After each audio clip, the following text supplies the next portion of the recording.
It Take podcast. I'm your host, Adam, and I'm here with Steph and Alex as always. Say hi, guys. Hi. And joining us tonight, we have a special guest, Steven Martini, best known as Alex Stone from Major Payne, one of my favorite movies from when I was a kid. Welcome to the show, Steven. Happy to be here, guys. This is really exciting for me. Like I said, Major Payne was one of my favorite movies. I actually watched it again over the weekend, introduced the kids to it, and it still makes me laugh hysterically every time I watch it. It's just such a joy. But You've done a lot of other projects, and we wanted to kind of dive into a lot of that with you tonight. And I will say Adam was very excited when he saw your name come across our list. Was on fire. Yeah. Very excited. And did you know who I was? Did you think a lot of people seem to think that Alex Stone was played by a young Bradley Cooper because no. Because I didn't get you kind of look like him though. Credits of my name, so people don't stay to the end credits and see who I was. So right? When the publicist reached out to me, I was looking at it and I was like, Steven Martini. I'm like, I know that name, and then it kept going, and he was like, played Alex Stone in Major Payne. I'm like, oh my god, it's him. I'm like, yes, please, yes. He's like, we will work around his schedule. Can we do this tomorrow? Yeah. So, but yeah, it is such a fun movie, and I think they said you're working on like a sequel to it. Well, yeah, I've been thinking about it for a long time because people have been asking me over the years about, particularly my character, like where do you think he is today? And so, after I did Major Payne, at some point I moved out to LA and became a screenwriter, and so screenwriting is part of my process with anything now. And so for the last 30 years, I've been kind of formulating, well, where the hell would Alex Stone be today? And finally it all just clicked. And I just wrote the script about Alex Stone's return home to Virginia, where he runs into some of the old Green Boys again. Oh, wow. And that's awesome. So, yeah, I'm excited I'm really excited to get into his shoes. And, it's honestly, it was super fun to be able to, because it was me, right? I was the guy. And so and when I was younger and I got the part, I was thinking about the backstory, like, well, if you see Major Payne, like right in the beginning, I'm like, oh, it looks like we got another major on our hands here, guys, which means this isn't their first time at the rodeo, So like I thought about a prequel, like what was the younger Alex Stone like, and who was the first major trying to put them into shape. And that was all backstory for me as a kid. But then as I got older, I started thinking, well, Jesus, where would he go after, somebody like Major Payne comes into your life and is this incredible yet controversial mentor? What happens to the kids who grew up with this guy? So it really became a fascinating question to me. And I really wanted to get into like doing, I love the idea of doing like military comedies. It's like there's something that's funny in the military world. You used to have MASH. We used to have shows that would sort of bring levity to this, horrific situation of war.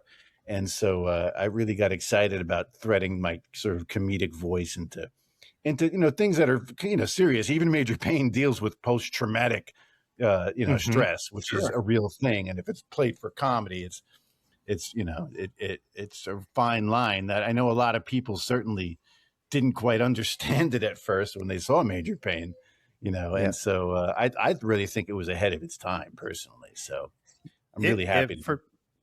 It for sure was. And so I was in the military for 8 years, and I did a tour in Afghanistan. And it was funny because I saw Major Payne when I was probably like 12, 13 years old, something like that. And, no inclination to go to the military at that point in my life, but then it ended up happening. And then I kind of lived that life. I actually worked at a gym that was run by veterans, and they were friends of mine. And so we were working with kids that were anywhere from like 6 to 12 years old, sometimes 5. But, we were doing that. And I kind of came in, they had to have a couple of talks with me because I came in and I was drilling those kids, and they were like, you need to back off a little bit. And I'm like, okay. I think I was there like a week, and then they're like, yeah, we're going to have you take over the summer camp. I said, okay, fine. It's June.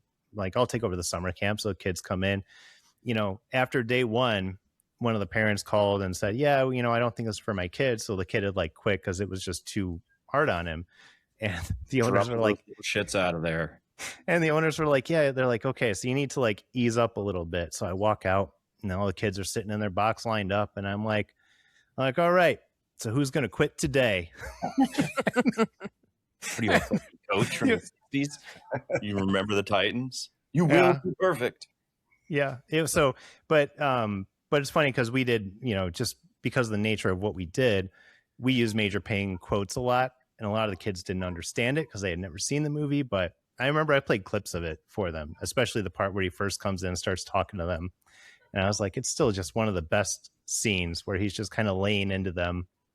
It's just, it's such a great movie. I can't say enough about it. Steven, you brought up an interesting point with military comedy.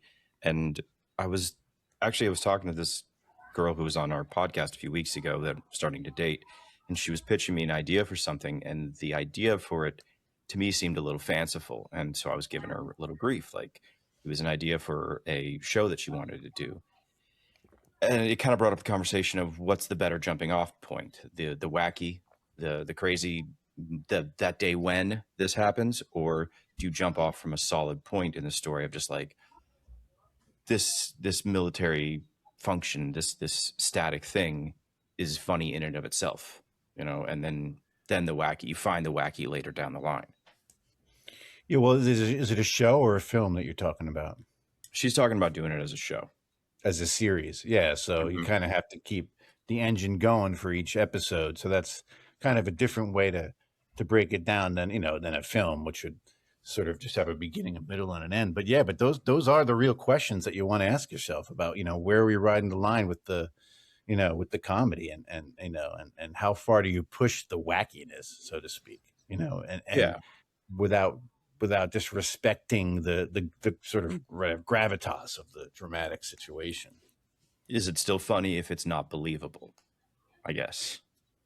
Yeah, that's a real thing. That's threading the needle. It would be interesting. I just went through that on my, like I did a film called Bittersweet that was about a very serious subject, about a guy who's accused of pretty much the worst thing possible. He gets thrown out of his house because the cops think, the neighbors call the cops on him and his wife because they were being too loud. And of course they suspect the worst. And the guy is, thrown into jail and because he's considered, the DV, they call it domestic violence, which is like the worst thing, in the world. And so I was like, oh, wow, this is a horrible situation. But like, if you find a way to go, well, this is actually funny if the guy didn't really do it and you realize how tragic this is.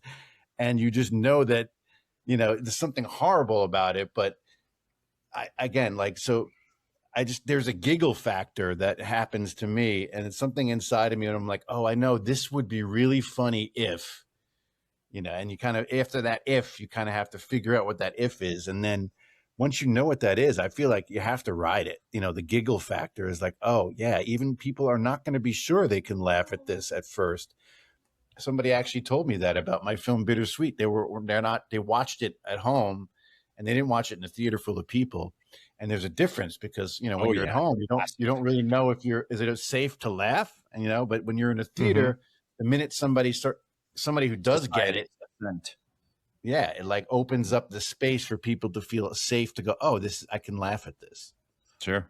So that's why I like watching movies down at the Music Box here in Chicago. If you've ever been, it's fantastic. An old 1929 movie theater, and they'll show older movies. Like I saw The Sandlot there, and it was so wonderful to see that with just everybody, because when they're all laughing, you laugh, and suddenly people laugh at things you didn't normally expect.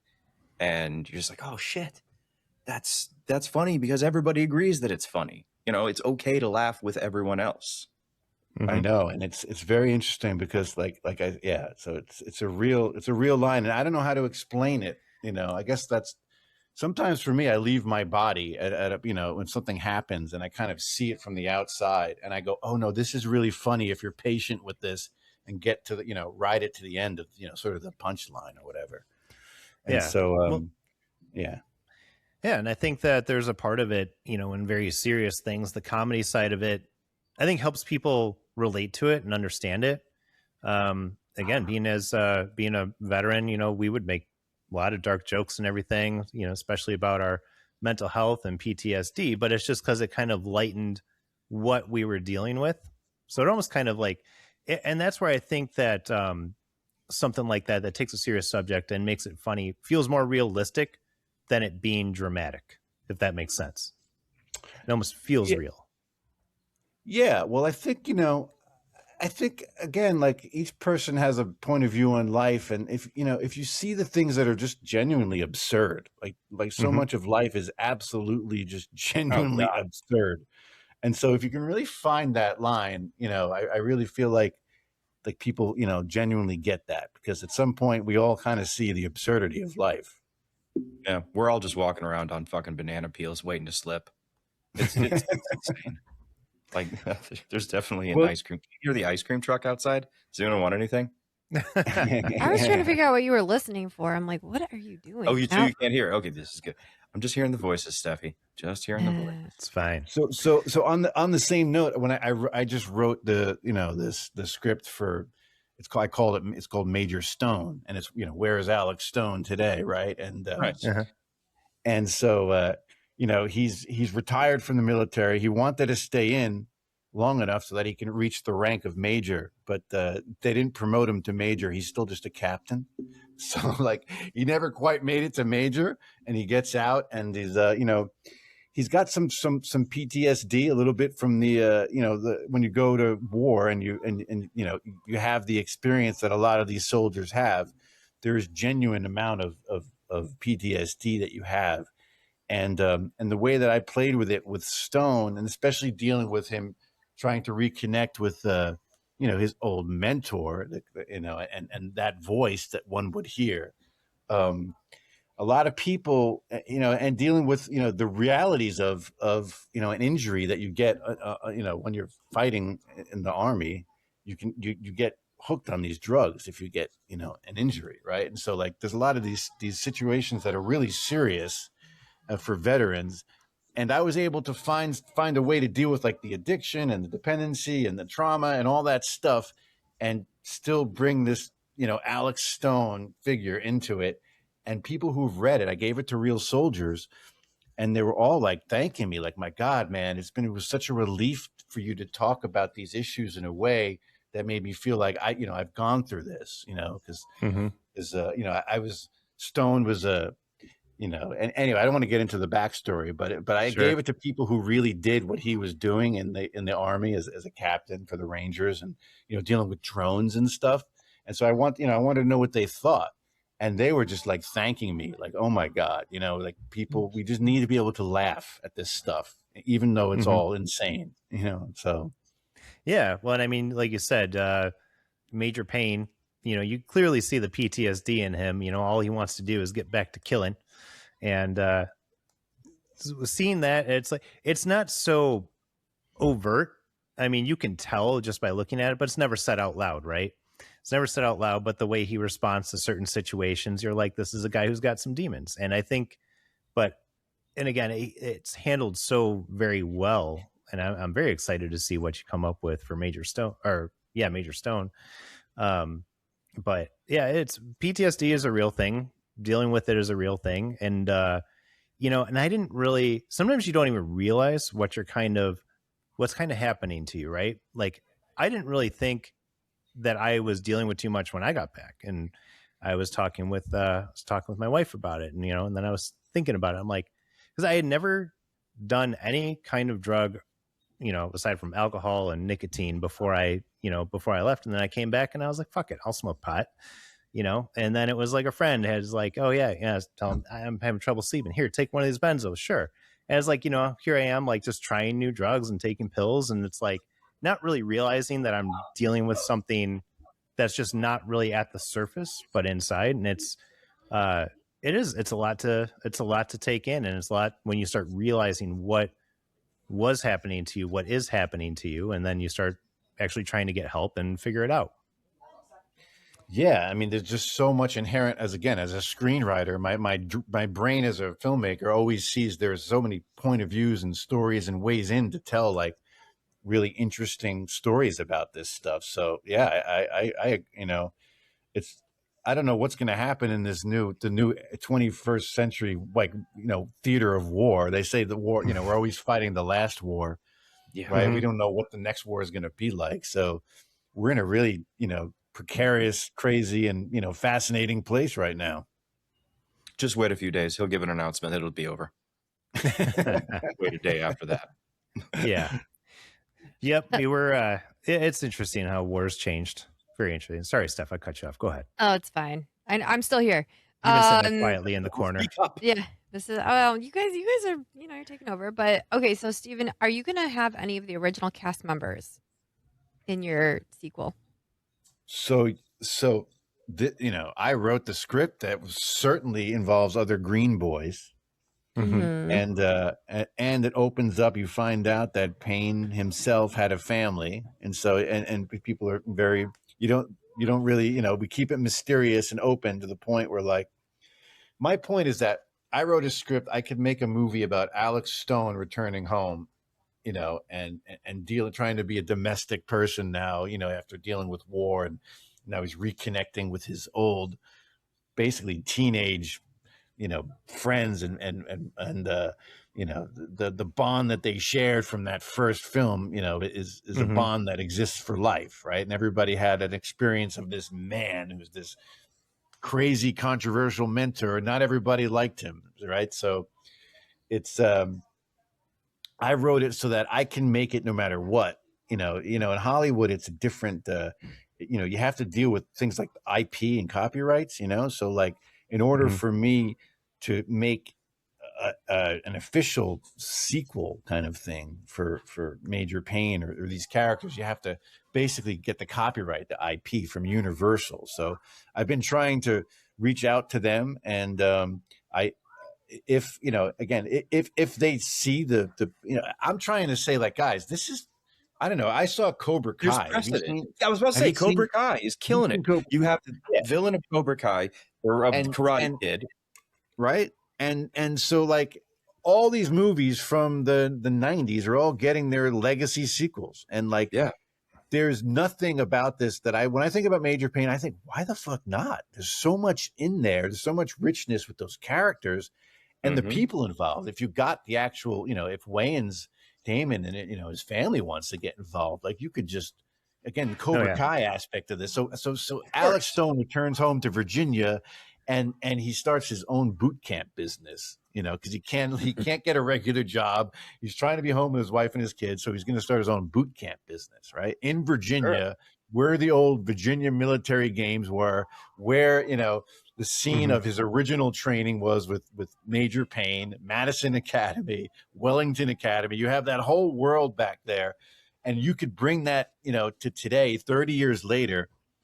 Again, I don't want to keep talking about this, but I'm gonna, right? Because please. Since I've been on TikTok, I've had like 3 generations of people like communicating with me how much this movie means to them. They watch it with their grandparents. It's the only movie their dad laughs at, So it's like there's some very intergenerational things and personal, that they were telling me, fans were telling me that they used to fight to dress up as my character on Halloween with the leather jacket and the shirt. Like, I didn't know of these things until, TikTok, really, because 30 years ago, Major Payne came out in the theaters, and, it did its thing, but it was a different time back then. And if you don't make $100 million at the box office, people don't really talk about a movie for that long. So over the last 30 years, it's really built this momentum.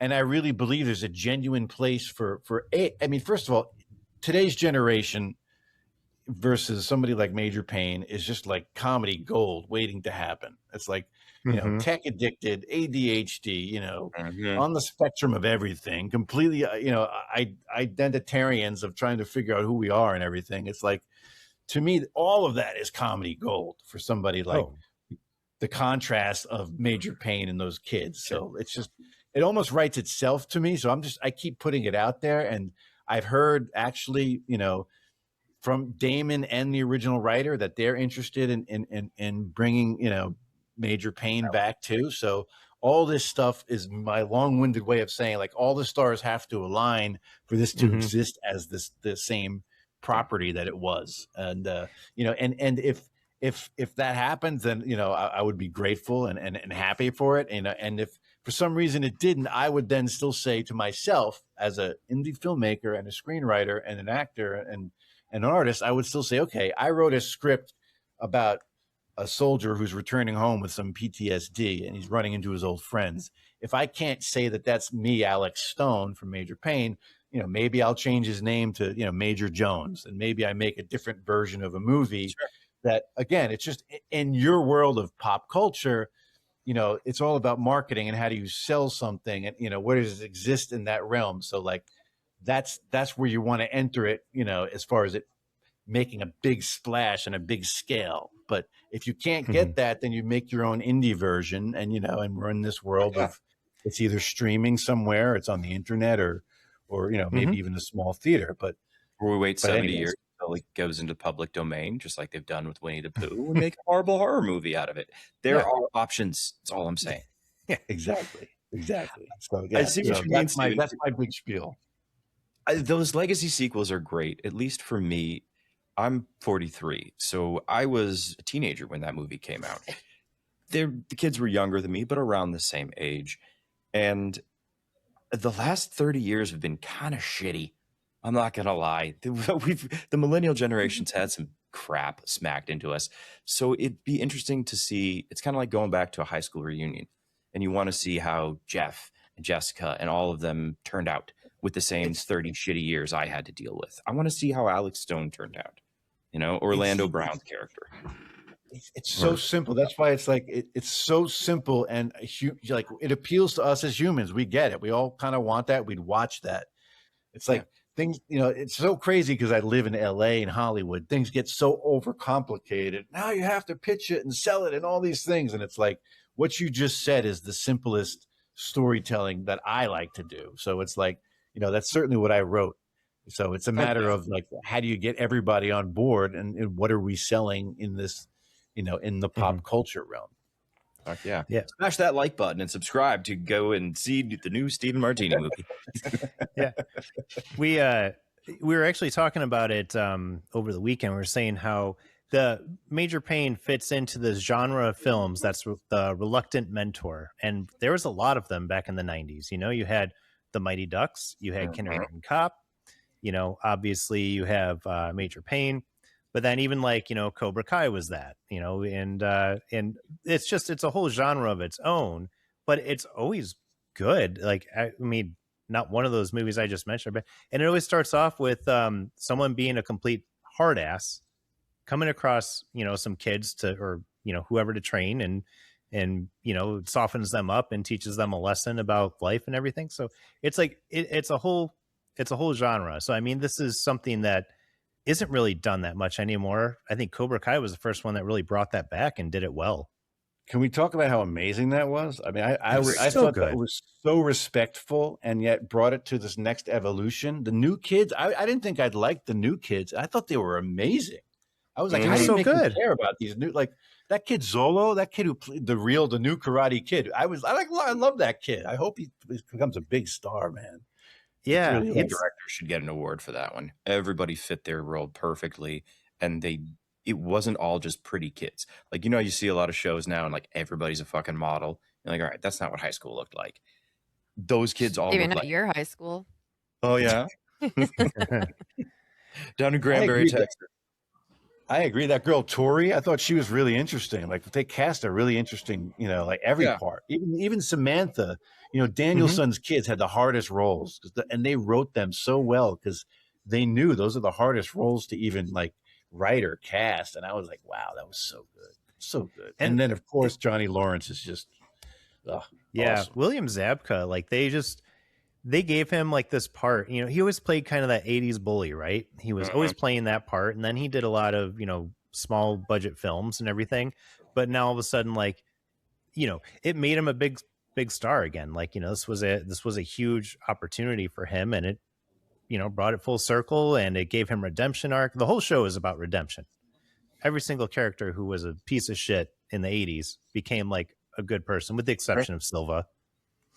But it was so well written. I got to say, the writers, the way they handled the whole dichotomy of the dark and the light of Cobra Kai versus, you know, Miyagi-Do.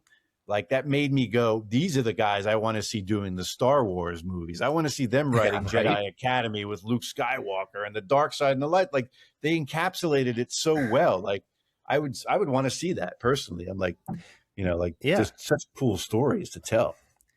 I know. And I think that's one of the problems that Hollywood's having is like, they're not giving the right people the opportunities. They're not letting the fans write the movies, right? Like you watch the new Star Wars movies that came out, and a lot of the new Star Wars stuff. The Last Jedi. Not Last Jedi. What was it? It's Rise of Skywalker. Yeah, that's what I'm saying though. It's just, it's so, you feel like the people who wrote it don't really care about the legacy of the movies or about any of the story. And I don't know why they had to veer off from the books. The books that came out after were so good. The Timothy Zahn series was brilliant. I mean, they've withdrawn, which they're doing now with the Ahsoka series, which is fine. But go back. You know, Heir to the Empire was a well-written story. Go back. Give Mara Jade, put it in there. They did a fine job. Or just have that kid, fucking Sebastian Stan. He looks like a young Mark Hamill. Yeah. Be a fantastic young Luke or post-Jedi Luke. I would see it. Put him with Alden Ehrenreich. You know, have Alden be Han Solo, right? Yeah. Who cares? I didn't hate that movie. It was fine. I would have done a little bit more Lando. Yeah. Yeah, more Lando. I agree. More Lando. Like, they should do a Lando show. Fucking a home run with Donald Glover. And I mean, come on. You would think that Disney has people on the payroll, like just sitting there scratching their chins going, wait a minute, there's no brainers and there's no brainers. It's like, I don't know. Where does all the money go and who's spending it on what? God only knows. Yeah. I don't know how these scripts got greenlit in the first place. You know, it's just like, come on, guys. Like, I was okay with The Force Awakens. I was okay with it. I watched it. I thought it was fun. Yeah. And I was like, okay, let's see where they're going. And then the next two movies almost like did like a retroactive, like, okay, now I don't like the movie anymore. It led into the rest of this. Like, it was like retroactively, now I don't like the movie. Like, what did you do to this? What did you do to this franchise? I think you actually slipped into like, you cracked open a paradox of quantum physics where they say that the present actually affects the past and the future actually rewrites the past. Star Wars somehow opened that up for us. I think maybe there's a Stephen Hawking button on here, but I'm just saying if we can all start talking like robots and Stephen Hawking for the. Well, wait, are we recording? We're recording, right? Yeah. Okay. Well, and when you know, and when you start, do that. I was gonna say when you you know, when you start to use the Force as just the ex machina for everything, then it's just like you kind of dumb it down. It's not as do you guys good. know it's what George Lucas's plans were when he sold it to Disney? And he's like, well, as long as you just do my outline. And they're like, yeah, we'll do whatever you say. And then they didn't do it. Do you know what his outline was? No, what was he going to do? It was way more interesting. First of all, it was like he was going to bring back, it was all about the power vacuum of when the government, the empire, whatever it was, fell. And the New Republic was struggling to rebuild.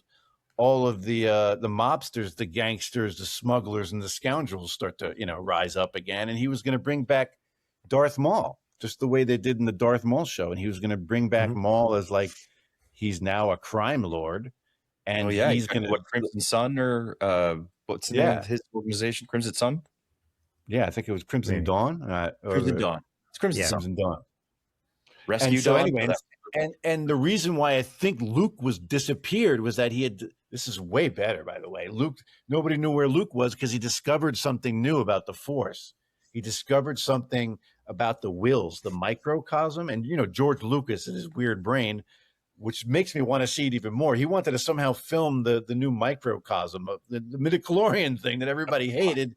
He wanted to get into it in a way that in Clone Wars, if you watch the show, they kind of talk about the wills and they do it in a way that's cool. So like, anyway, it just would have been way more interesting that Luke is looking into the Force and doing something with these new powers. And I would have had a real story in Ahsoka. Oh, sorry, Adam. No, it's okay. I was just saying it would have had a real story. Yeah, and then it's about Leia rebuilding which is really more interesting. Like, how to rebuild an actual government that's not evil. You know, it's like I want to see that. Like, Princess Leia is going to be the one who does that. Like, that would have been amazing. It's Now, that's interesting a that we have paradox. these next 3 movies, which are set as, the First Order climbs back up and takes over. But we're getting the bridged gap with the Mandalorian, with Ahsoka, and all that kind of stuff, of that the New Republic couldn't police those outer territories. So that's when the Empire came back up. You got Thrawn, and the new First Order takes over. But this Yeah. has become a Star Wars podcast. Well, Hey, you can never go wrong talking about Star Wars. who doesn't like Star Wars? People who The other like one. Star Trek, and they're not to be trusted. The young lady sitting right there in the corner. Looking suspiciously like Mara Jade. Yeah. Suspiciously. Oh, Yeah, you would be a good Mara Jade. That would be a solid character for That's you, true. Steph. You get to be a Jedi. You get to be a badass. You get to marry Luke Skywalker. Just saying. Mm-hmm. I'm not. Have you guys seen? Again, I'm going to pivot even further. But have you guys seen what they're doing with the AI stuff? The people are online on YouTube making AI Star Build Wars movies. Yeah, They did. They're doing. Somebody. I just watched Heir to the Empire last night. Somebody did it and combined it with Ahsoka, and they combined it with Really? all of like, dude. Yeah, I'll like send the you the zombie link. novel, Heir to the Empire. Yep. And they use all the same, because AI just can take. It looks like the show. It looks like the same actors they cast in the show. It looks photo real. It looks like Ahsoka. It looks like they even pull in what's his name, Ezra. Okay. Yeah. Yeah. Wow. That's- That AI is so interesting because it can do anything, and you're just. It's this beautiful drug that takes you exactly where you want to go, but the cost is fucking everything. Yeah. It's the best jazz solo you've ever had, but yeah, you needed to get hooked on the heroin to get it. Yeah. It's I've said it before. It's I think it's a great tool for people, especially in like your field with the indie films, right? If you have somebody who's like, I can write a really good script, they're like, I can write a really good script, but I don't know how to format it exactly into a script, right? That's a great tool to use so that you can go and make your movie.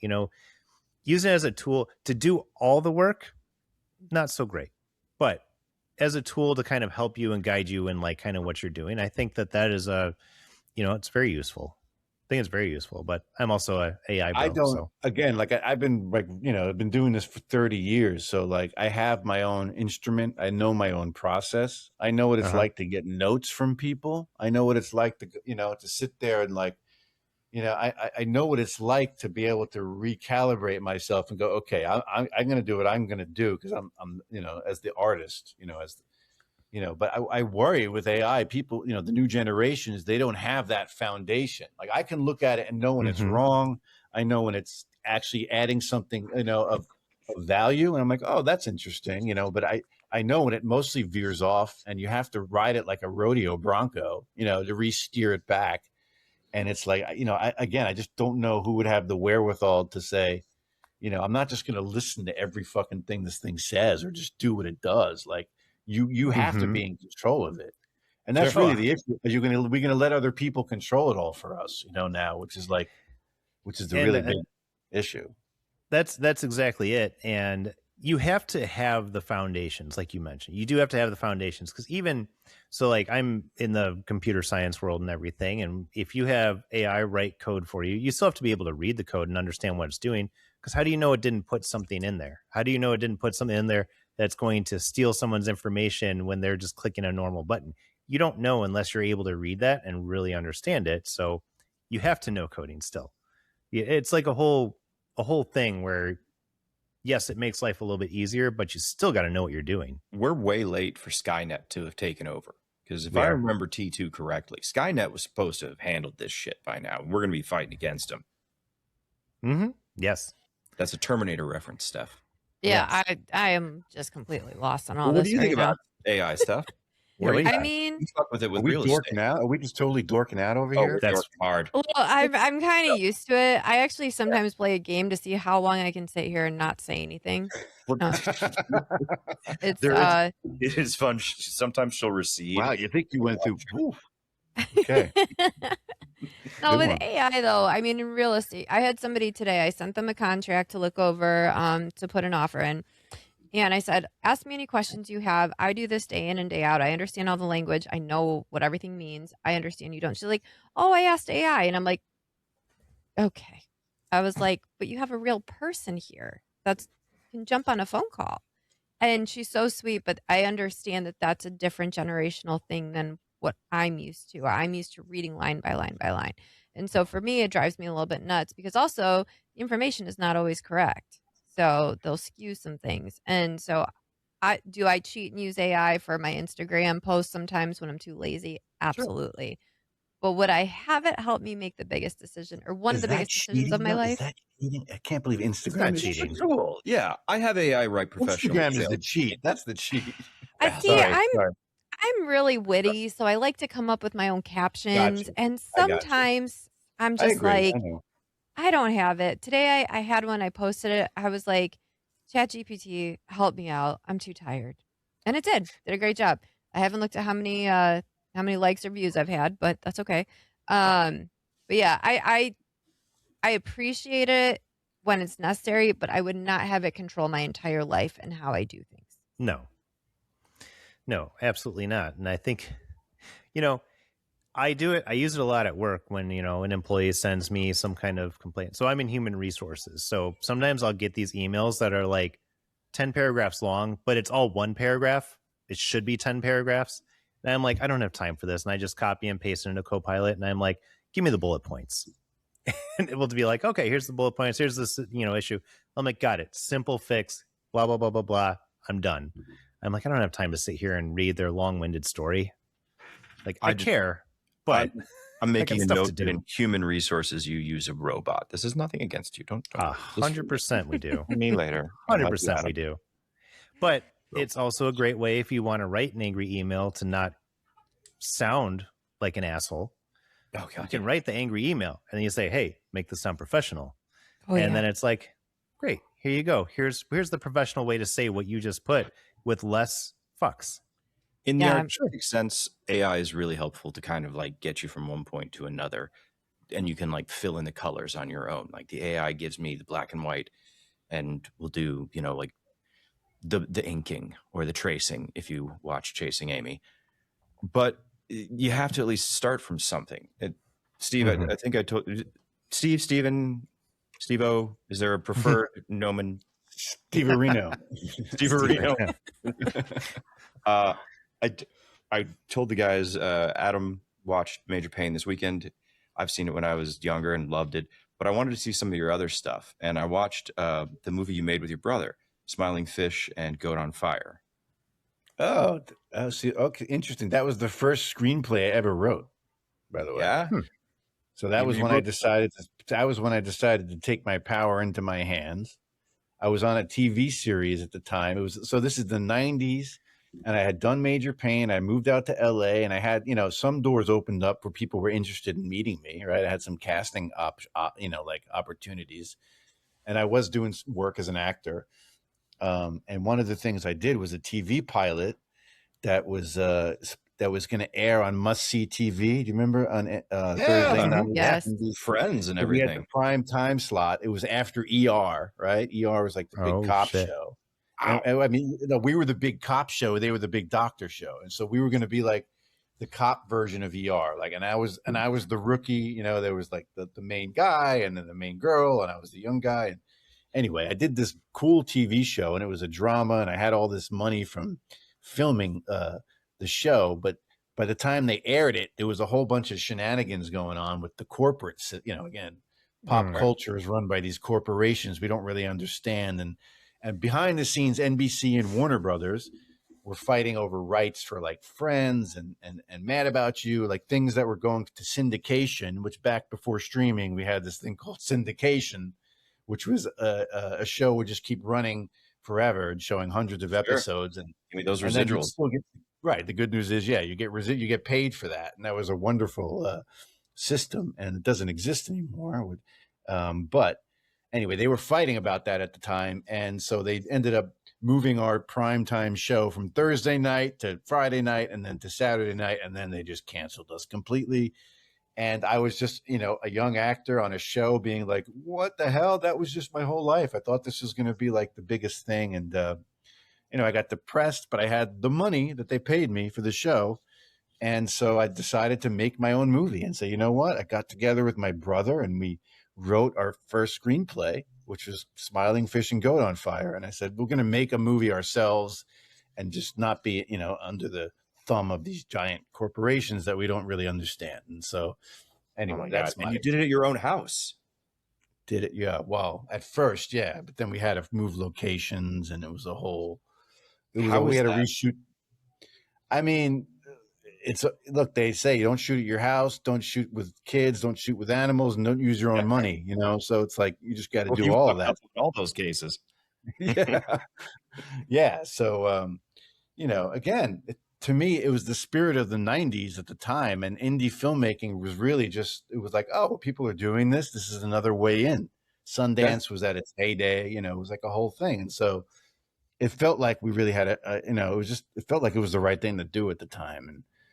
And I thought it was a great fucking movie, man.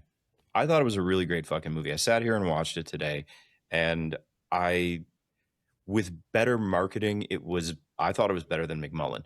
I thought it was up there with a lot of those same things of just like heart. You didn't have to show me this whole fucking world. There wasn't a massive tale of redemption or anything. Your brother's arc, where the Italian girl comes at the end, spoilers, shows up at the end, is interesting. But it was just kind of those slices of lives of these guys. And yeah, they change, but fucking people change.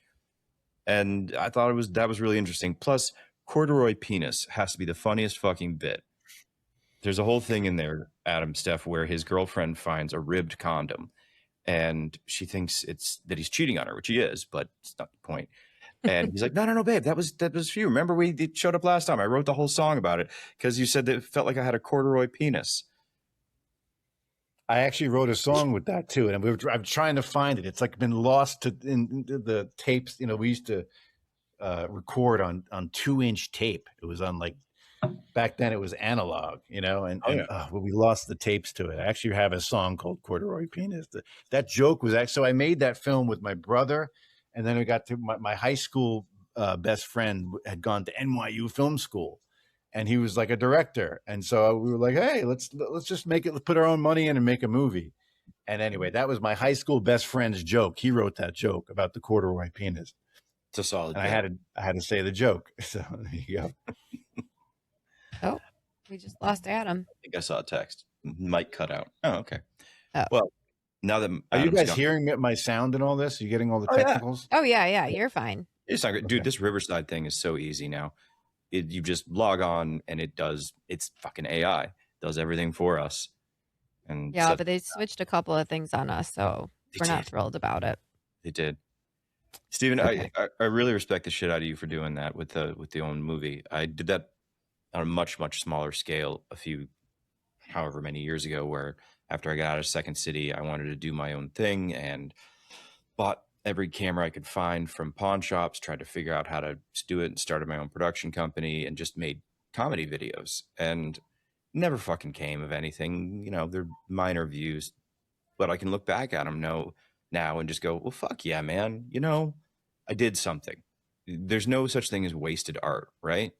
Except for I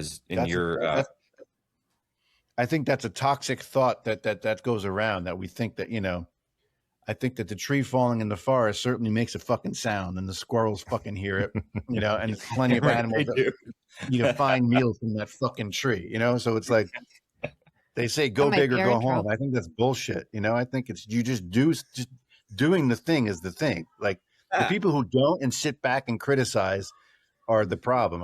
I think they're missing out. So you just got to do it.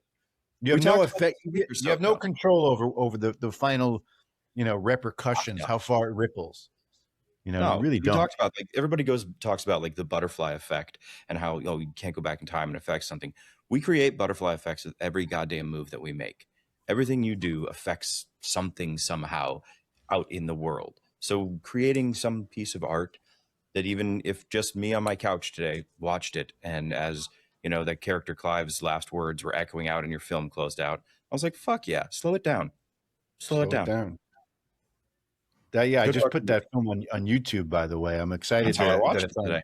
Yeah, on YouTube. So, again, like That's you awesome. make something and it find like, so back then it's interesting you say that, like you said, Brothers McMullen, Ed Burns, they were sort of like the model. Again, the 90s, it felt like all of this was possible in a way that it hadn't been before. And it seemed like the Brothers McMullen that Ed Burns did, that we were just on the tail end of that. They, they had opened it up and we were just at the end. We didn't get as many screens as they got. We didn't have like the big, again, it's all about marketing and how much money they put behind it and how many screens you get to open on. Yeah. So it's like, if you don't get that, then people just won't know about it unless it's just a complete miracle, Right. Yeah. And, but that doesn't mean I'm not, like, I was so proud of it. Like, Right. dude, we won the Toronto. Yeah. It's like we won the Toronto. It was like our first film festival and we won the Discovery Award, which is like the best first movie. And, we were there with American Beauty. This is 1999, like the best, the greatest year for movies ever. The Matrix, Office Space, American Beauty, and we were this little tiny thing on 12 screens around the country. And it felt like, oh man, this is like, fuck yeah. This is awesome. There's something special about indie movies, and I think it's that the people who are making them are coming up with creative new stories, right? Like a lot of what we see, the big budget movies, they're just a repeat of everything we've seen before. Like, Marvel hasn't been original in quite some time. Every movie ends with a giant sky beam, and Wonder Man was fucking good. Sorry, okay, fine, whatever. But in any case, it was good. That was a good show. It's a good fucking show. Sorry for yelling at him. Almost every other aspect. No, you're fine. I was just saying, every Marvel movie ends with a giant sky beam and a faceless army for them to fight. That's how every single movie is. Yeah. I know, and it's just there's no originality to it, and that's why things like indie movies they are special in a way. I think I feel like one of the first indie movies I really watched was Thank You for Smoking, which was such an amazing movie. Aaron Eckhart, Katie Holmes, they were wonderful in it. But it was such a good movie. Jason Reitman, I think, did that one. Yeah, that's a yeah, it's very good movie. It's so interesting because, again, when I was coming up, again, when you're younger, you just assume everybody's like you, right? And I would just go to the movies almost every night. Go to the, especially when I lived in New York City, you walk down the block and you're at a movie theater. So for a long time, I assumed, most people are like that, like I'd love to stumble into a movie without even knowing what it is. Like that's like the greatest joy to me. It's like, what am I watching? And then, So, but as I got older, I realized not everybody's like that. People do kind of want things to they want to be either not force fed, but they kind of want to be told what's good, what's worth it. So it's, as I get older, I see, especially now with the internet, it's like there's only a certain amount of time and attention you can give to even finding anything new or stumble upon something special. So, it's being on this side of it now, it's really like, wow, it's such an interesting thing to have to wrestle because it's a giant conundrum to deal with when you want to create art and there is a part of me that I would love for somebody to see it and recognize it and tell their friends about it. And so and how do I just do that without it, falling silently into the night, So it's just, there's a balance between all of that. So as I said, I do believe that the tree falling in the forest is the spiritual thing, no matter what. Sure. But as I'm older and I got kids to feed and stuff, it's like, God damn it, it would be nice. You got to give into the formula a little bit. There's comfort in formula for a lot of people. They're like, I'm comfortable. I've seen this before. I'm okay with what's happening here. Like people get uncomfortable when they're like, all of a sudden, whoa, what is this? This is new. Well, you have to find that within both. You have to find that within yourself. Like which part of me does agree with that? Because the part of me that wants to fight against formula and fight against being put in a box, like that guy's a rebel. And that's like, Alex Stone, like, fuck this shit. Yeah, right. So it's like you want to have that energy in life, right? You want to have that passion to resist things, but then you also know, okay. I mean, especially when you have kids, you're like, oh wow, I need to lay down the law here. Like shit, just follow the rules. Don't ask too many questions. The reason Peter Pan didn't have a mortgage. Yeah. Right. And I think Steven Spielberg made a movie about that.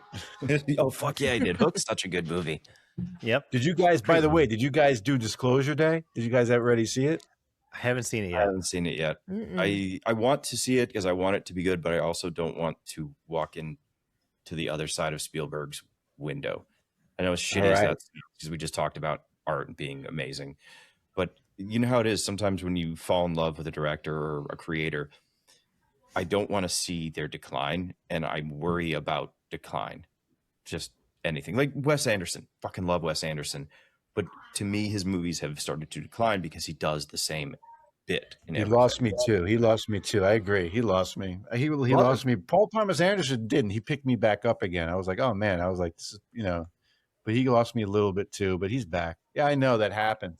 But honestly, about Spielberg, it depends on where you are in your Spielbergdom.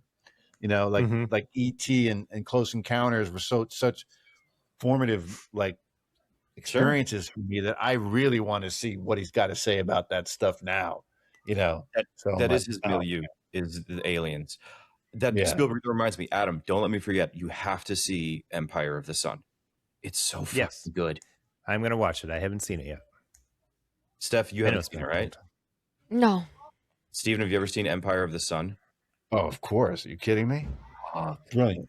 It's brilliant. So it's amazing. You're going to cry multiple times. It's so fucking good. Fair. That's the movie that for the boot camp for, I believe, Ben Stiller eventually wrote Tropic Thunder later on. Okay. Oh, interesting. If it were a documentary, I would watch it. Yeah, that's true. You are so into your docs. Steven, are you watching any docs these days? Or are you more of your narrative type? I go through my phases with my docs. I go through my phases. I think I just watched I watched a bunch of filmmaker docs. The ones on Scorsese was amazing. I don't do like the true crime killer shit. It's like if I let that shit into my brain, I don't know how people do that. And obviously there's a market for it, but there's so much, unless I'm investigating it for a story point. Like my favorite thing to do, obviously, when I'm screenwriting is research. Researching is the most fun. It's like, oh my God, you get to input all this stuff. But but if it's not I don't want to put that stuff into me unless I got it, unless it's somebody I really want to know about for some weird reason. But I don't know. Oh yeah, I just saw something about this really great documentary about Dr. John Lilly. You know who John Lilly is? He was a scientist that worked, apparently then he started working for the Defense Department, training dolphins to go do underwater missions. I heard about this. Anyway, but his whole thing with dolphins that he could communicate with dolphins, or he would sit and look. Okay, so he took them out of the ocean and put them in a pool, which sucks, right? So it's like he's already doing something that sucks balls. But apparently they started communicating, and he developed a way to figure out a linguistic sort of certain commands that seemed to work. And then the old LSD he gave the dolphins acid.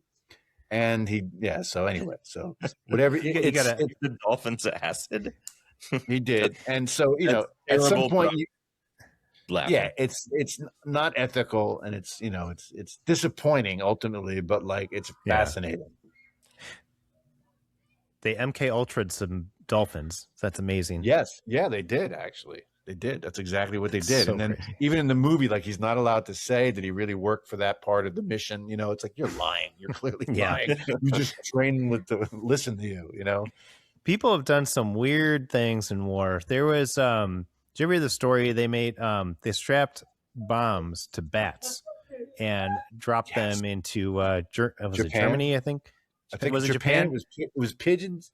I forget. I think it was. So Japan had the paper houses, so they wanted the paper to light on fire, right, or something like that. I think it was. I think this one was both. They probably did it everywhere, right? They're sick.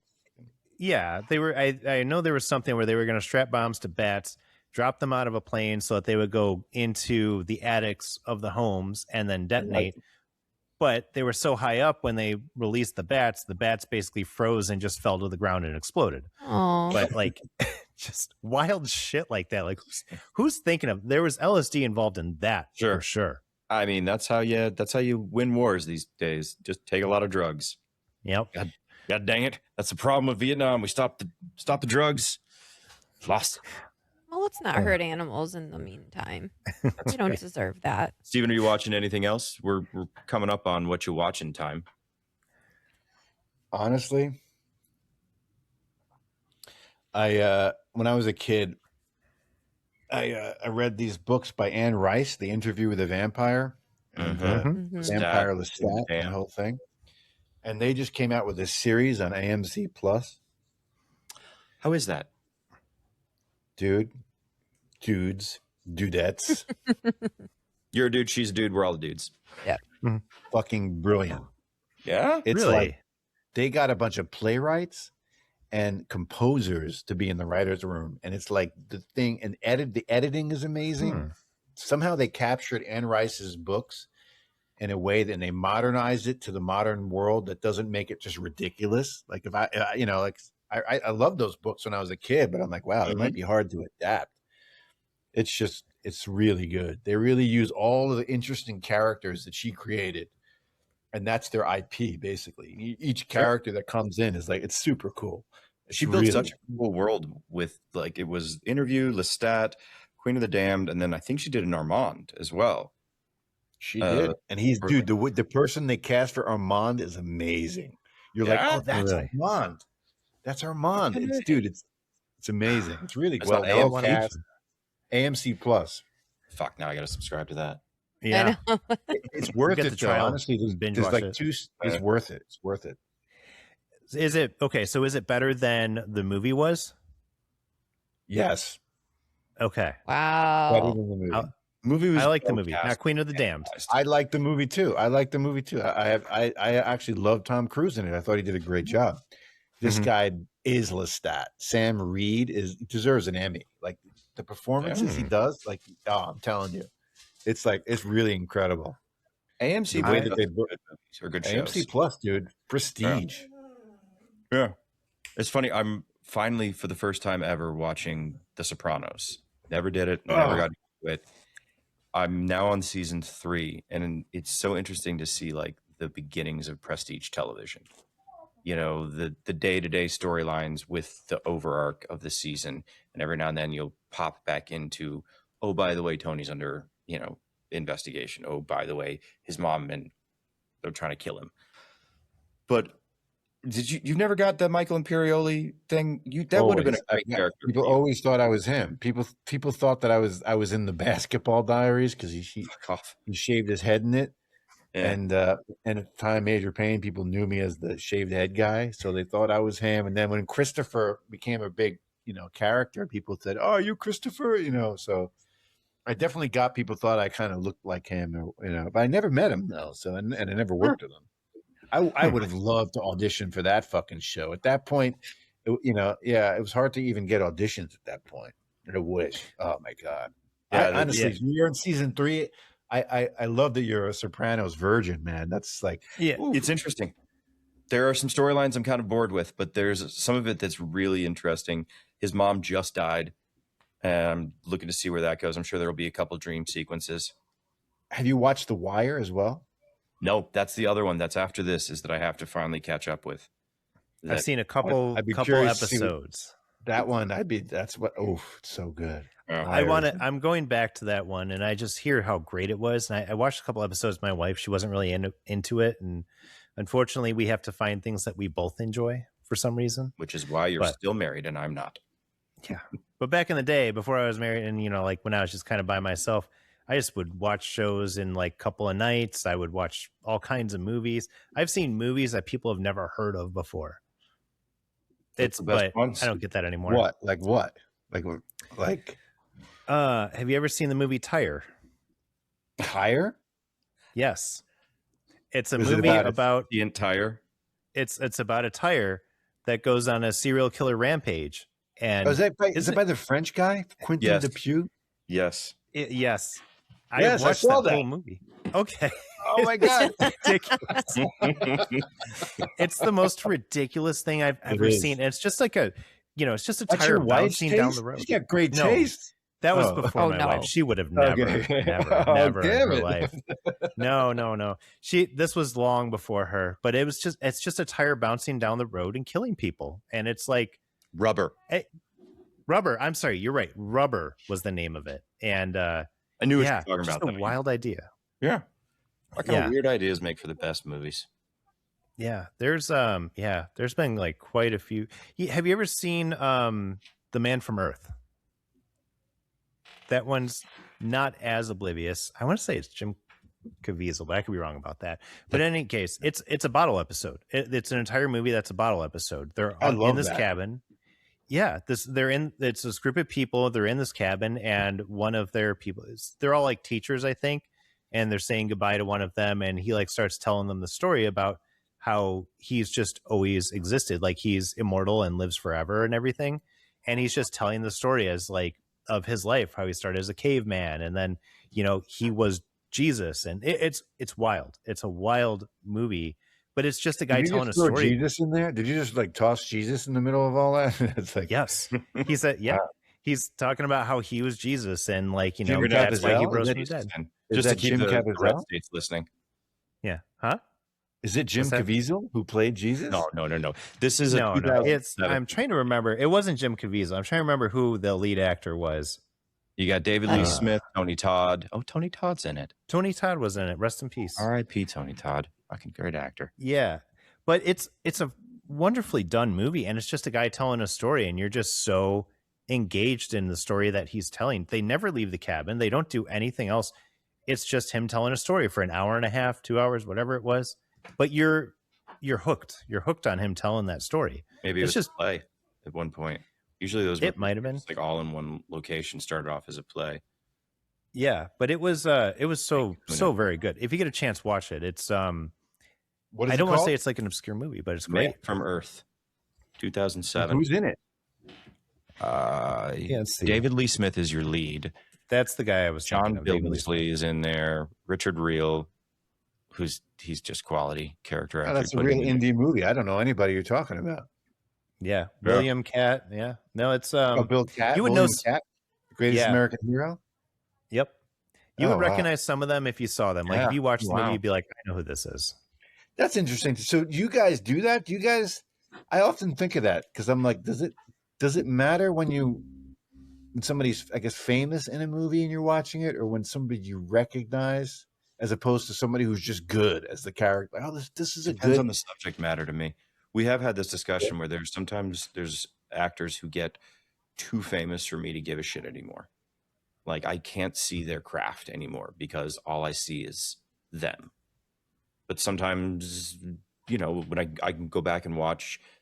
So the writing doesn't win over you. If the writing is just destroyed at that point, like the writing of the script or whatever, all that's happening, you're just like, I can't even go with you on this. I'm not for me.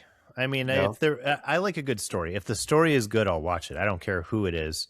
And I'm a huge fan of James Gunn because his thing is always story first, and I love that. And I think that he just writes really good stories, and he does break away from the formula a little. He keeps the formula, but like he breaks away from it quite a bit just to make sure his story gets told.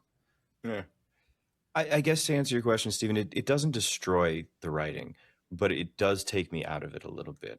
Takes If you out I of see a movie now, but then again, it doesn't work in reverse. I just rewatched LA Confidential the other day. Fucking brilliant movie. Amazing. There's so no good. fat on that fucking script. That is chef's kiss of a movie. And Kevin Spacey's Kevin Spacey. But he's still fucking good. And he has some of the most iconic lines from that movie. And he just... It doesn't take you out of it. Yeah, I agree. Yeah. You're right. If But Kevin Spacey can't ruin a movie for you, then I know. Yeah, But I It's I true. fell in love with that character and that actor and that Jack scene. Vincennes. Jack Fucking Vincennes. I Jackie know, he's a great V, character. Hollywood Jack. Yeah. But I fell in Great love with that character. before I found out the bad shit about him. So going forward now, Mm-hmm. I see bad shit and I see things I don't care about. So no matter, he could be giving me, King Lear, and all I see is, oh, didn't you like molest the guy from Rent? But if I watch, Seven with him as John Doe, still Who's great. You just have to learn to disassociate. Yeah. Yeah. That's all It's it hard. is. You can't forgive Leave the the shit that he body, go to did. the corner of the room. Yeah. Just enjoy it for what it is. You're thinking way too much about the person and not about the movie and what's being put in front of you. Welcome to my fucking shattered brain, Steph. Yeah. Yeah. I mean, you know, he was a great Lex Luthor too in Superman Returns. Oh. He was great Lex Luthor. You know, he was great in House of Cards. He was great in so many things that he did. And he was, you know, a lot of fun in the comedies. But yeah, you kind of, but you have to dissociate the two. It's really about, are you going to allow somebody to yuck your yum? Yeah. You know, it's like, this is my Exactly. yum. I enjoy this thing. And am I, you know, at some point, I guess there's a threshold. It kind of, you know, I got to say, guys, this is really interesting because I'm more of a, I always was on this school of I have to separate the artist from the art because art, you know, most people are insane and crazy and flawed.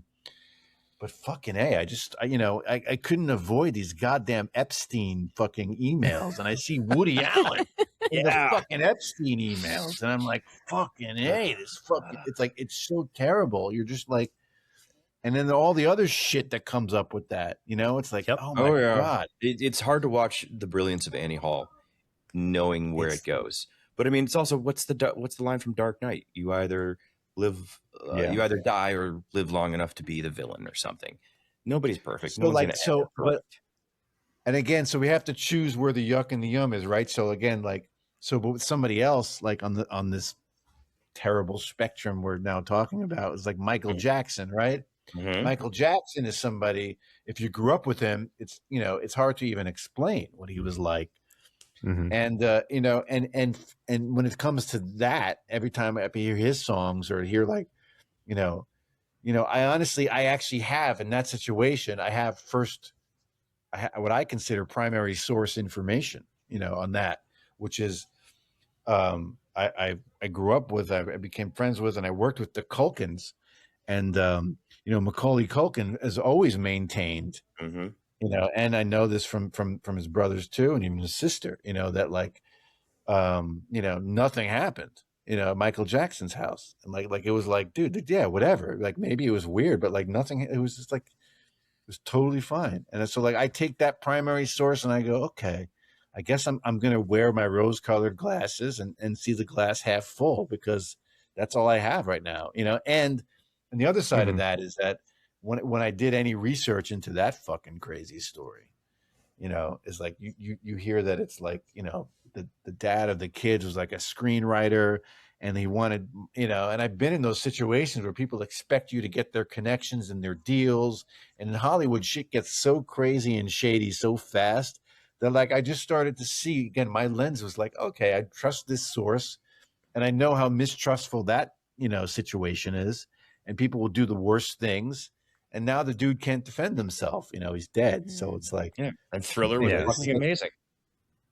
Must be said. Like all I can go on is that. All I can go on is from what I know, and that's it. So it's like, you know, do I turn it off now when I hear it? Do I, you know, it's like, you know, it's each person says each his own, as the Sopranos would say, says each his own, has, right? Well, where your yuck and your yum is. Bittersweet, talking about art. Who Hitler was an artist. Right? So once you understand the history of all that shit, and you're like, okay, he needed to channel that shit. He should have stayed on the canvas, right? Somebody should have encouraged him to stay with the fucking monsters. More shitty artists. Yeah. More trees falling with just the squirrels.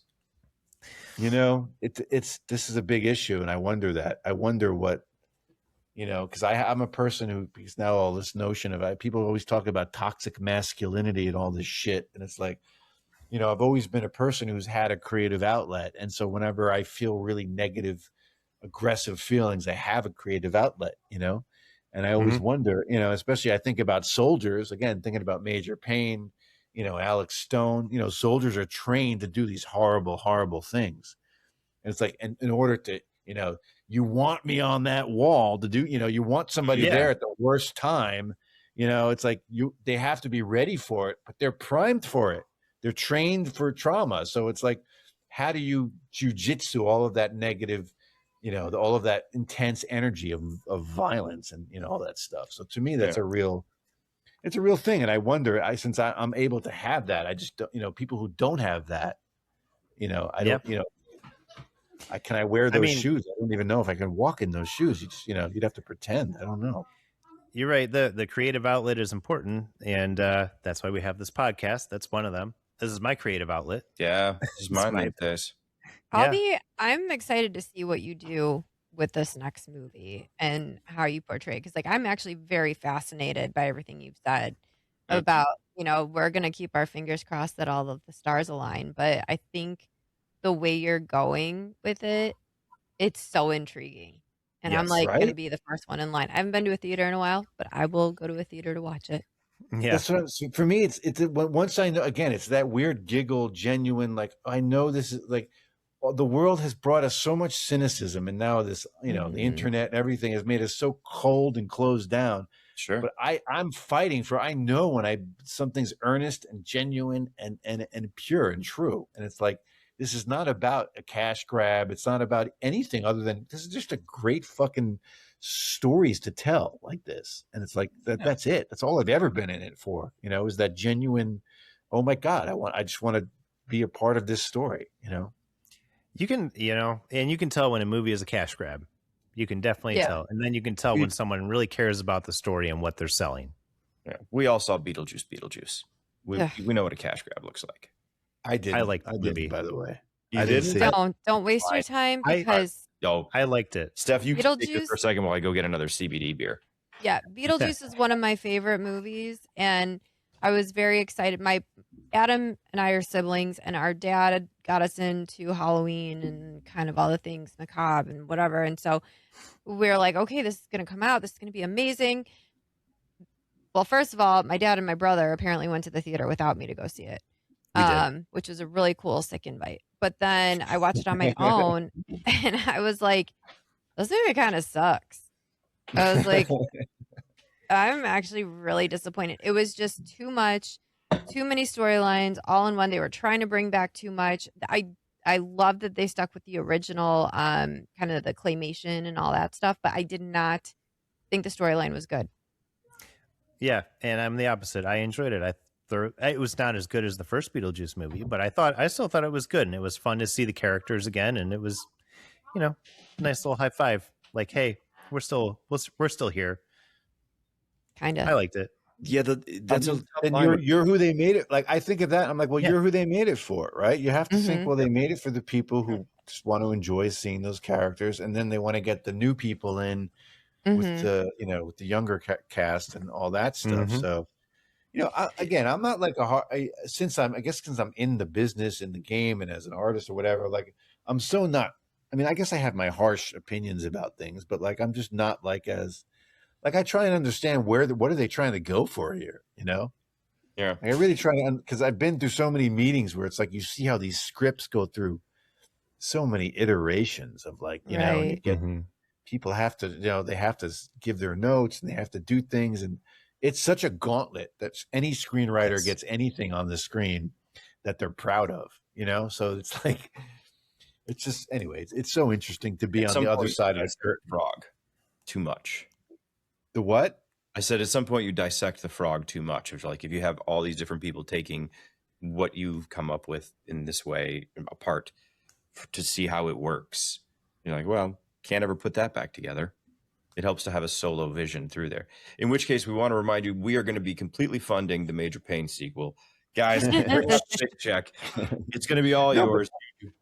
It's true though, because it's but at some point it's the dance. You either got to dance the dance of going, okay, how can I take these notes and make them feel like they're, being addressed, but still make something better? Because the thing about screenwriting and filmmaking is it could always be better.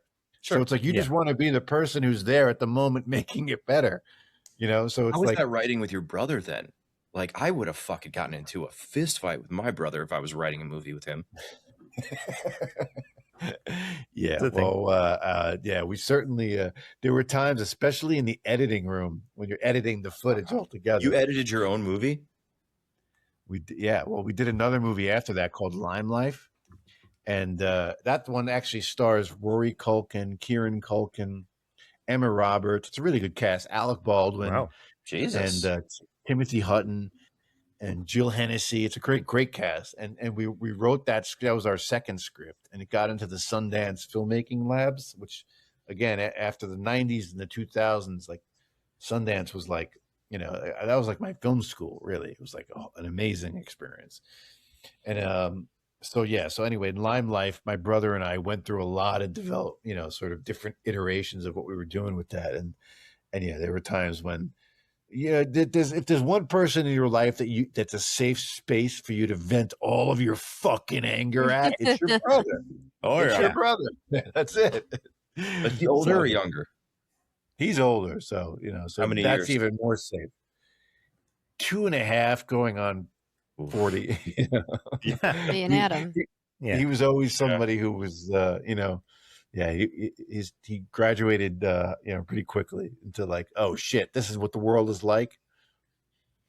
So, but you know what? He's not Alex Stone. No, I know, no, but he's not Alex Stone, but he's my, He's a damn good actor. He in Smiling Fish, he did such a great acting job as that character. He plays such a nice, endearing guy that you just want to root for and win. And I think he's amazing. And I always thought he should do more acting. We've all had girlfriends cry with us during sex. That's a plot point too. Y'all should watch it. That's a solid fucking movie. I'm going to. I'm actually I'm gonna going watch to. You that. guys kind of you have me sold on it. So And I know. you got Bill Henderson, who's Honestly, Bill Henderson was a jazz legend. The Oscar Peterson Trio is something they play constantly on the, K Jazz, the LA jazz station.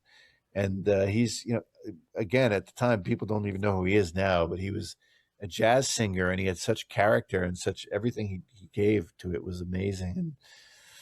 And again, it just feels like a whole different millennium. It was 1999, and we came out in 2000, that movie. So it's wild.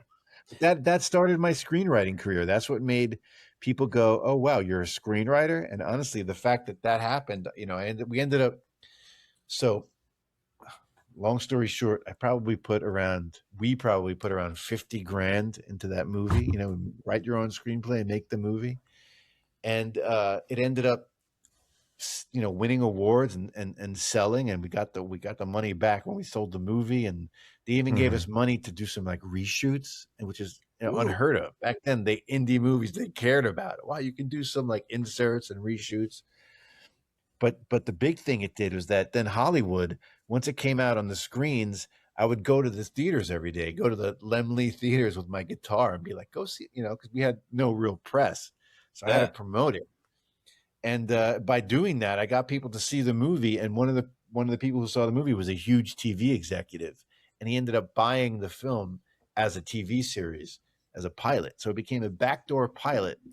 And so we got paid again to write it as not only one pilot. We rewrote it as an hour pilot, an hour long, which is, is a different sort of a more dramatic thing. And then we sold it again as a half-hour pilot.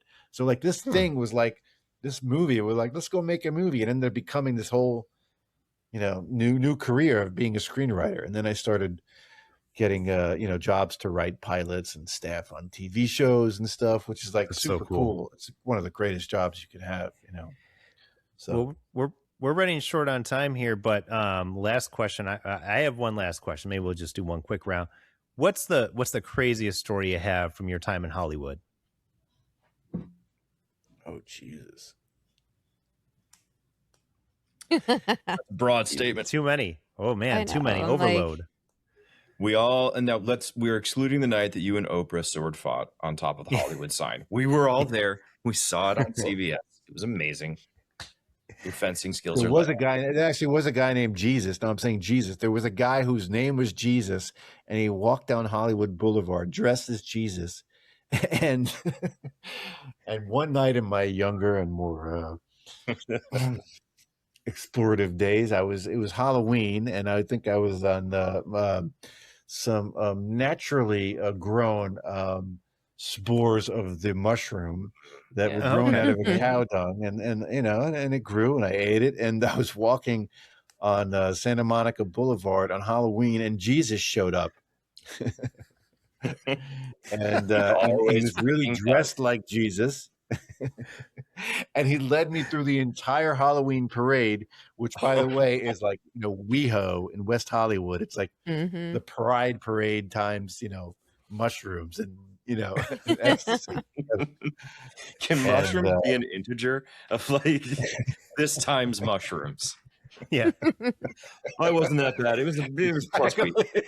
I think you know that the answer is yes. It's exponential.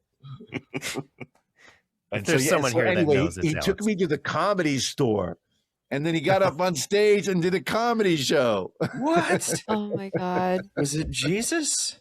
Or like a young Robin Williams? No, I know, and that's what I mean. I will never know. But Mitzi Shore let him do that? That's awesome. I will never know. Yeah. So to recap, high on mushrooms, you watched Jesus do a stand-up bit at the Comedy Store. After he walked me through the Halloween parade in WeHo. I wonder if he's killed. That's a movie. That's the greatest thing I've ever heard. Right.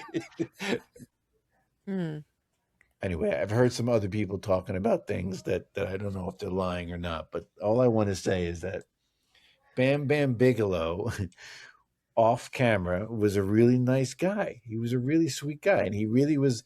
He was actually in a transition period of his life, because he was like in between WrestleManias, and he was talking about like, the pain that the rest, at the time, I actually really learned to appreciate wrestlers as artists, because when I was younger, I always thought wrestling was, I'm not gonna, a little ridiculous, like I knew it was fake. Sure, I watched Rocky 3. I knew that Thunder Lips was Hulk Hogan, and it was fake, and Rocky was a real boxer. And Thunder Lips was Hulk Hogan, who's a fake wrestler. And anyway, but he made me see that it was a real art form, and it was a painful art form, and he was really looking forward to transitioning into acting. So he thought that Major Payne was going to be something that was going to open up his career opportunities and all that stuff. But he didn't. Unfortunately, he didn't get to live long enough, I think, to ride the train. But so that's my Bam Bam Bigelow story. But he was a really sweet guy, I gotta say. Nice I guy. paid him my lunch money to beat up Damon Wayans. What? I love that scene. Don't get me into that Billy Jack bullshit. I'm gonna take this left foot and put it right upside that side of your face. Love it. So Nice great. to know that larger than life character was a nice guy. Yeah. It's like it's hard to hear about Andre the Giant just being a sweetheart. Andre and I actually learned that about Andre the Giant, and then later on, it maybe reminded me of Bam Bam, what sweet natured, soft people they are inside, and they're like anybody else. It was a gig for him, it was a job, so Right. And everybody loves movies. Even Bam Bam Bigelow wanted to be in a movie instead of doing what he was doing. Like movies are great when you get to make a movie. That's why we make indie movies, because we don't want to just wait around for other people to tell us what movies to make and how we can make them. Yeah. So movies are that wonderful way of just like, how when you wake up in the morning sometimes and you want to tell your significant other what you were dreaming, like, oh, I just had this fucking dream and this is it, and you start telling them, and then you see their face kind of just go slack and not give a shit. Well, movies are the way of doing that, only you don't get to see their faces go slack. They just, have to sit there and watch all hour and a half of this is my fucking dream. That's a great way to put it. It makes me think like, the craft, the whole craft of it is really crafting that what you just said is like, how do you not make the face go slack? The screenwriter's job. It's really the screenwriter, to craft a story that's fucking interesting enough that at least you want to know what's going to happen, and then everything else is going to be like, you really care about the character and you want them to win and do all that stuff. And, all the layers of everything else make it a more richer experience. But like at a base level, you want that face to not go slack, because they just want to know what's going to happen. You want the attention. Always just keep looking at me. Give me your attention. Tell me what you think about me and my dream. This fucking wackiness. Okay. Yeah, it's interesting though, because it's like, but then as I've been doing this more, but then you do want to be like, because especially with like when you do studio testing and stuff, like they're like almost Nazis about. Did they look away? Did they look her down? Did they, did they look at their friend? Did they look at their phone? So it's like I actually, at some point it's like I think that there's another way to be like, give people space to breathe.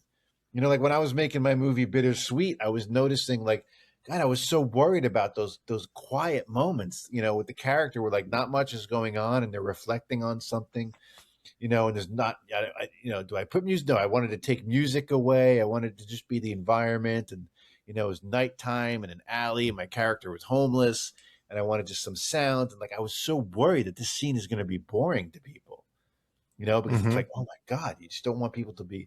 You want people to be able to feel relaxed and safe and take a breath. So I think that there's a balance of like, even I catch myself if I look down and look at my phone and look at my kids, I want to be, it's like, it's okay, then I go back in. So it's like, I just think there's a balance somewhere. I don't know what, I don't know what the hard line is. And I think it's always shifting. Speaking of music, I thought it was really interesting in Smiling Fish, Krista Miller is your love interest. And she does all the music for the Bill Lawrence stuffs now. Like, what was that? Like, yep. Krista was awesome. Krista Miller. Okay, good. Like, shit, the way you made that face, I was like, did I finally found like a bad memory? We need to skip this. No, Krista was great. She was amazing. She was so just down for the whole thing. She was excited to play, with me, and we, our chemistry was not manufactured necessarily on screen. We had natural chemistry, and it was wonderful. So she does the music for Bill Lawrence's show. Is that what that is? She does all of the music for Bill Lawrence's shows. Like ever since Scrubs, she's been feeding Bill like what music she likes, and needle drops. And if she likes a band, like what is it? What is that fucking... Is she in the shows too? She's in Shrinking. She's in Scrubs. She's in Scrubs, that's for sure. I think she was in Cougar Town for a little bit, but to be honest, Cougar Town's the one I've never seen. Yeah, I love Krista Miller. I love her too. I haven't talked. Maybe it's somebody I should reach out to. That's an interesting. She's doing a great job on Shrinking. Have you seen any of that? I haven't seen Shrinking. It's good. Very good. Really good. Oh God, they're going to tell you all about it.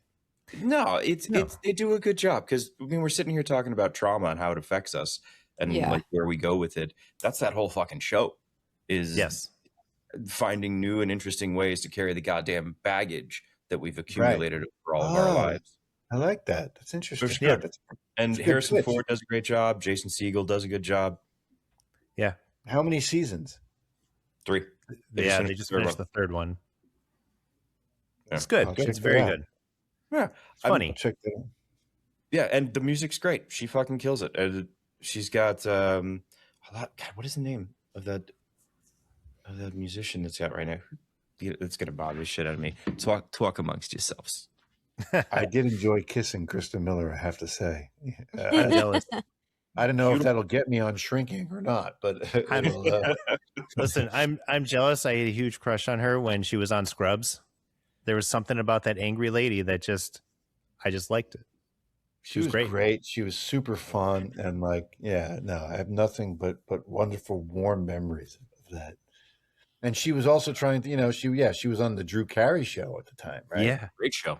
Was that during that era? I mean, that was our big star. I think that was like our big fish in Smiling Fish, because nobody knew Bill Henderson was a big jazz singer from 30 years earlier. So she was kind of like the star in the film at the time that we would try and promote it with, I think I stopped watching Drew Carey about the time that she left the show. I think like shortly after that, they introduced a new character. I don't remember her name, but it was kind of going downhill at that point anyways, but she had left. I think she left to go do Scrubs. It's just so interesting. We're at this place now where everything is about, selling a movie is about how can you market the movie? How can you market a show? Like, it's all about marketing. And for the longest time coming up, it was like, the filmmakers and the creators would always end up fighting with the marketing, because the studios would pay their marketers a lot of money to market these movies that, I think Paul Thomas Anderson made sure he had to cut his own trailers in the beginning. He's like, I only want to do my trailers my way to promote this movie in a certain way. And so there was, it was always like a battle, but now it's like, it seems like the marketers have taken over. and the whole thing is marketing now. And it's like, you might as well be thinking before you even think about what is my movie about?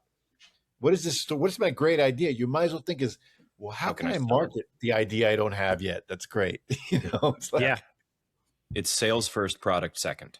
It's wild. I don't know how to think like that. I'm actually sort of baffled by it because maybe again, it's like, I like to challenge myself. Maybe I just need to dive in and say, just think of an idea that's marketable and then fall in love with it. It's like backwards through it. Yeah. Like, I don't know. I usually fall in love. Yeah. I don't really think hard. Like that usually. Do you guys think like that? I don't know. I do. You do? I do. Yes, I have to. I think about what's going to make the most sense for me to market myself as a realtor or, to get things out there. And then I execute it. So I'm like, what's going to make the most sense? My own cash grab, if you will. And I kind of build whatever I'm trying to do around that. Like my, so Pride, last year, I started at a new salon. I started with a new hairstylist, and they're very, they're huge allies, and they're right on the path of our Pride Parade in Chicago. And I wanted to do something there. So I thought about it. I was like, okay, I'm going to market this at this salon. I'm going to call the owner. I'm going to do this. And she's like, just put it together and bring it to me. It wasn't like, do it, then start thinking about the marketing. It was like, how am I going to market this in the beginning and then execute? Wow. It worked. What's going to put you in front of the most amount of eyes, and then you figure out what you're going to show them. See, I think I'm more like you, Steven. I'm more about like, how am I going to, when somebody gets to it, how are they going to have the most fun? How are they going to enjoy it the most? And that's how I like to think about it. I'm designing actually like 2 different video games right now that I'm working on. And it's like, I'm not thinking about like how I'm going to market it. I'm like, what is going to be the most enjoyable experience that somebody's going to go out and tell their friend, you have to go buy this. Like, that's what I want people to have. That's my marketing, is like, what's the most fun? What's the maximum amount of fun someone can have for them to go out and say, go buy this game, go do this. You're going to have the best time. Yeah. Content is king, right? The best games I've ever played were, because friends were like, hey, like, you've never heard of this. It's a lot of fun. It's hours and hours of entertainment. They're like, it's $10 right now. Just like, go get it. And I'll get it and I'll be like, this is great. Love it. But it's not the AAA, Call of Duty and all that's being pushed out there. I don't care about those games. I like the fun games that are just like, this is a new and interesting concept. That's what I love about Nintendo. I noticed Nintendo has a whole, like, on their eShop, they have an independent indie game developers. Yeah. There's so many games on there. I'm like, this is amazing. If I was platformers. Yeah. I'm so curious. Is it like indie films where it's like, if you're an indie film developer, how do you get to Nintendo? That's so cool. How do you get like an indie game? You have to, so basically you have to create a developer account, and then you design it in whatever platform you're doing it in. And then you have to like upload it. It has to go through like certain criteria. It has to meet certain criteria, and it has to be like reviewed, and then they release it out there. But like, it basically lets you create your own business profile on there, creating like, you can put the price, you can do discounts, you can do all kinds of stuff. I do it on Steam. So I haven't uploaded anything yet. I'm still in process of things. It's just kind of fallen by the wayside for a little bit, but I'm actually working on finishing an app for my dad that I will do. I'm sorry, Dad, I will finish it, but that one's going to like Google Play and whatever the Apple version of that is. So, is it less fun to do that than the other thing? Is it like, that's more of like, oh, that's my day job? Or like... Yes, it's a lot more fun than my day job. My day job is not much fun, but I like programming. It's another creative outlet for me, and it's fun because you can just build a world where you can do anything. You can make whatever you want happen. I don't know if you saw it. The what was that Predator animated movie that came out? Predator Killer of Killers. I loved that. Oh my God, that was so good. So that whole movie was done in Unreal Engine, which is very popular among game developers now. So the whole thing was done in Unreal Engine. I think it was the first feature film that the entire thing was done in that engine. And it looks beautiful. It looks so great. But that's what I'm saying, is like, you can just build an entire world, do whatever you want. which is why I find it entertaining. Is like I'm building my world, but Yeah. it takes time. But yeah, it's fun. World. And the stuff that I'm coming up with is out there, and it's never been done before. And I'm really excited for when it finally That's gets released. amazing. And That's the best feeling.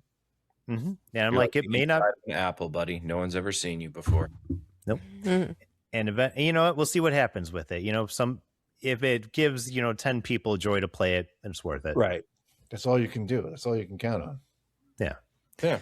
So I mean, that's All kind Unless of you want to spend all of your life savings on marketing and promotions, yeah. well, No, thank you. good is still good. I mean, good will find a way. I quote the great poet and religious leader John Popper: "The hook brings you back." The motherfucker knew what he was talking about. He could sling a goddamn harmonica. Well, Blues Traveler. I don't think my $10 in life savings is going to get me very far anyways, but whatever. Hey, look, all you have to do is pay Mark Zuckerberg, for the Meta Facebook ads, and you will be rich and famous and a big true. star. Yeah. Yep, that's right. Well, It's never been cheaper to make movies or to make content, but it's never been harder to get it seen. No, It's wild. Yeah. That's a weird asymmetry that's kind of unexpected, right? I mean, Yeah. at least for me it was. I mean, I remember literally going to pawn shops and being like, cool, I bought a fucking Nikon DSLR because that was the one that had a jack for a little fucking external microphone because I couldn't afford any kind of lavs or anything. So that's what I could afford. And now you can do anything. Yeah. I bought this camera and it does everything for me, hooks up to everything. It's cheap.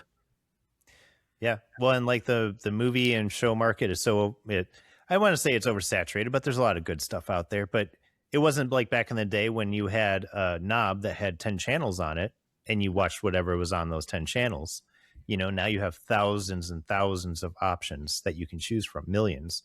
And it's like, how do you know what's going? It's again, go back to marketing. What's marketed well? Yeah. How it's sold to you. Yeah. But then, as an artist, you got to think, well, what's worth my time spending while I'm here, right? You're like, well, I only got a certain amount of time here. What am I going to focus on? What am I going to do? Then that's really where the rubber hits the road, so to speak. Yeah. Yes. The most beautiful song in the world doesn't matter if you're just not even singing it. So you got to get it out there no matter what. Fucking even if, as we said before, nobody sees it or one person sees it. Yeah. So, well, I gotta hit a dart and take the dog out. There all we right, go. that's amazing. Oh, that is fantastic, Steven. Thank you so much. This has been by far my favorite conversation we've had, and I'm dating one of our past guests. So yeah, she's done. I don't know. It's just now on. Remember, you can affect the past from the present. You figured that out already. So I don't know what you're doing. You're doing it right. Yeah. Thank you again for coming on the show. It's been so much fun, and it's been so great to talk with you. I'm sorry. What? You just cut Steph, out. you okay? Yeah. You really? really? Cut out? Fucking AI. Adam, you're the one kissing AI's out earlier. You were going to kiss robot first. You're the glitcher. It ruined my whole thing, but in any case, we're so happy to have you on the show. And again, Major Payne, so amazing. And, tell Damon Wayans come on the show. We'd love to have him. Yeah. Of course. We're excited to see what you have coming up. And I'm actually going to watch some of those suggestions that Alex sent. Check out YouTube. Guys, I guess if I'm going to tell people, as we talked about Smiling Fish and Goat on Fire, that's on YouTube, my YouTube channel. Steven Martini. Martini Media is my production company. Bittersweet is my latest film. It's on Tubi and Prime and all that stuff. You can find Bittersweet.